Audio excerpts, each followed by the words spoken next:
आप सब जानते हैं आज जन्माष्टमी है। सबसे पहले तो आप सबको जन्माष्टमी की बहुत बहुत शुभकामनाएं। और इस मौके पर भगवान श्री कृष्ण के विचारों का एक ब्लैक एंड व्हाइट विश्लेषण आपके लिए आज हम करेंगे और आपको बताएंगे कि आज के कलयुग और कोविड काल में आप श्री कृष्ण से क्या सीख सकते हैं, क्योंकि श्री कृष्ण के जीवन में प्रेम भी है, त्याग भी है, समर्पण भी है, शक्ति भी है और सकारात्मकता भी है और कूट बुद्धि के साथ युद्ध नीति भी है। यही सब तो आपको आज चाहिए। ये सारी चीजें आज के जमाने में आपके अस्त्र और शस्त्र हैं। श्री कृष्ण को आप इन 5 बातों से आज जान सकते हैं। अगर सामर्थ्य होते हुए भी सहन करने का साहस हो तो वो श्री कृष्ण कहलाएंगे।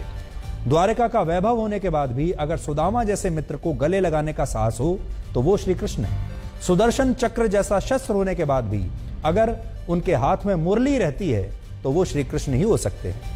शक्तिशाली होने के बाद भी जो कमजोर को ऊर्जा से भर दे और जो सारथी बनकर रहे, इतने शक्तिशाली होने के बाद भी जो सारथी बन जाए वो श्री कृष्ण है।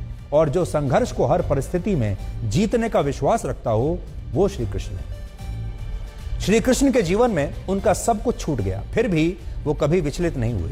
पहले मां देवकी और फिर उनके पिता वासुदेव वो छूटे, फिर जिन नंद बाबा और यशोदा ने उन्हें पाला फिर वो छूट गए, फिर गोकुल भी उनसे छूट गया। जरासंध से बार बार युद्ध ना लड़ना पड़े इसके लिए उन्होंने मथुरा को भी छोड़ दिया और आखिर में उन्होंने जिस द्वारका नगरी को स्थापित किया वो समुद्र में विलीन हो गया, यानी वो भी छूट गया। लेकिन इसके बावजूद श्री कृष्ण कभी भी विचलित नहीं हुए और उन्होंने हार भी नहीं मानी। इसलिए जीवन जीने की श्री कृष्ण की इस कला से आज आप बहुत कुछ सीख सकते हैं। आपने देखा होगा बहुत सारे लोग अपने जीवन में स्थान का मोह कभी छोड़ नहीं पाते।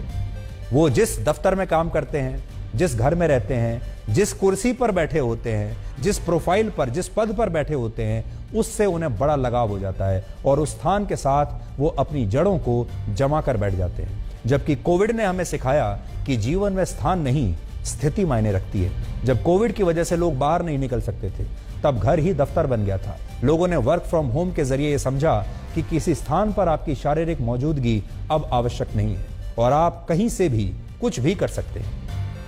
आपकी मौजूदगी वैचारिक रूप से होनी चाहिए और अगर इस कला को आज आप सीखना चाहते हैं तो इसके लिए श्री कृष्ण से अच्छा शिक्षक कोई नहीं। उन्होंने व्यर्थ के युद्ध से बचने के लिए अपनी राजधानी तक बदल दी थी और ऐसा करते वक्त वो एक क्षण के लिए भी विचलित नहीं हुए और इसीलिए उन्हें आप मोस्ट प्रैक्टिकल गॉड भी कहते हैं। श्री कृष्ण में ऐसा अध्यात्म है जो युद्ध को भी एक लीला बना देता है। श्री कृष्ण जीवन की सारी दिशाओं को एक साथ स्वीकार कर लेते हैं। राग, प्रेम, योग, काम, भोग, ध्यान और इन सब को मिलाकर बना समग्र जीवन एक उत्सव की तरह उनके व्यक्तित्व में आपको दिखाई देगा।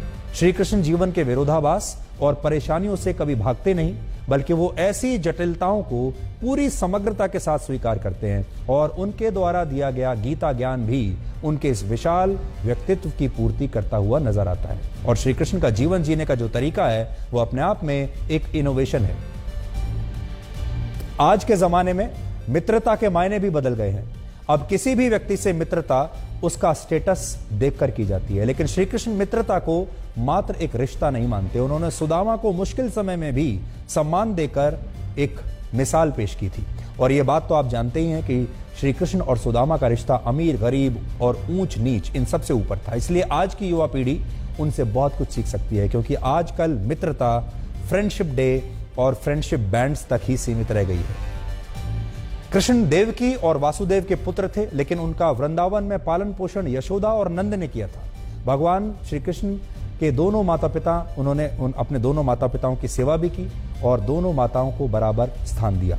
इसलिए आज इस कलयुग में और इस कोविड काल में आप श्री कृष्ण से बहुत कुछ सीख सकते हैं।